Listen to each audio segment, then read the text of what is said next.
Hello, my name is Evangelos Kofinakos, and this is the video presentation of my comic book, The Year of the Wind.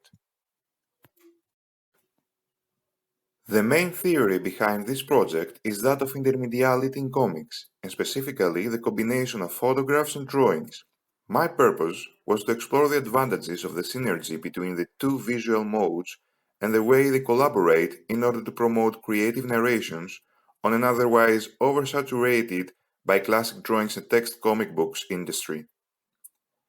With this project, I aim at exploiting the tools intermediality has to offer to the artists to attract casual comic book readers who seek an alternative way of reading. Through my research, I managed to categorize the methodology of the combination of photographs with drawings in comics into 4 distinct types. These are the use of drawn photographs, where photographs are drawn over or digitally rendered; the use of drawings of photographs, where the artists will create drawn representations of photographs; the separate combination of photographs and drawings in a comic, where each visual mode occupies a panel or a whole page by itself; and finally, the use of drawings on photographs, where the artists will draw over the photographs using them as background.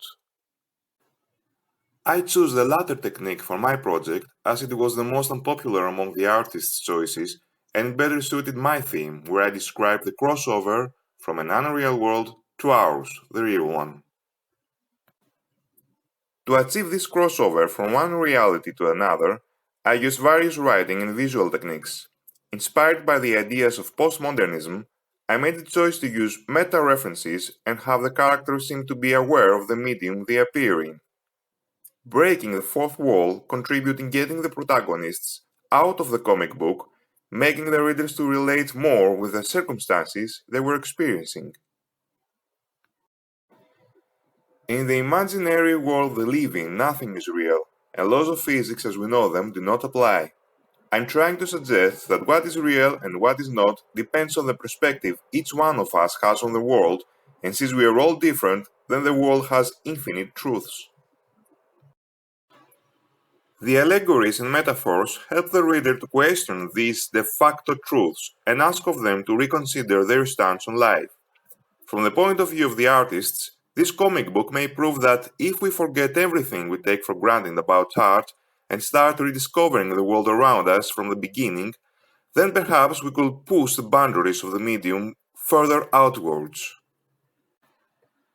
The artwork was developed under the prism of postmodernism, making sure to leave excess details out and design the characters ambiguously using the clear line style which was introduced by Hergé, the creator of The Adventures of Tintin.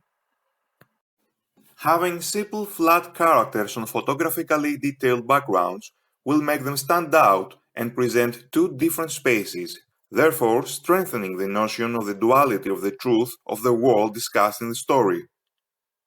One set of lines to see, another set of lines to be. The story is about the adventure of 3 friends living in an imaginary world inside ours. The people of their tribe believe they are the only inhabitants of this world, and each year they celebrate their god for his generous gift.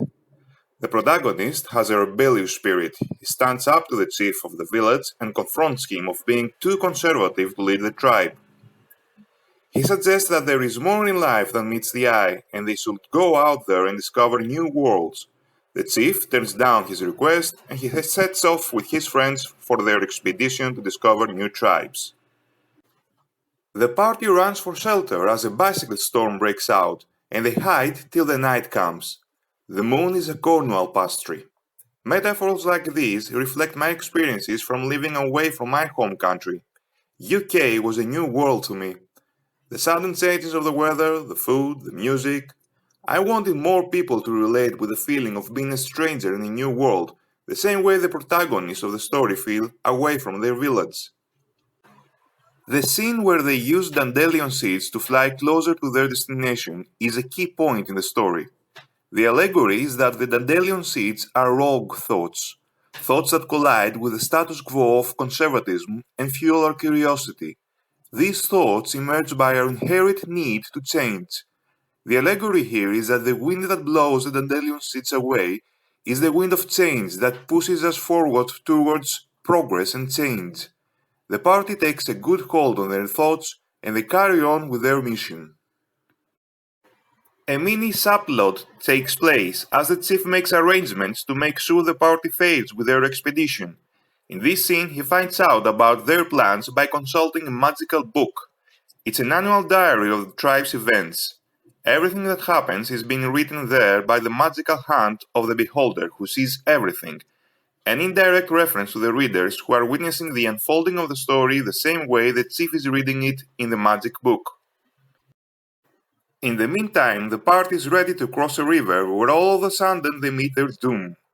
The chief's lackey manages to kill one of the trio, and from that point onwards the balance between the heroic protagonist and the supportive companion changes.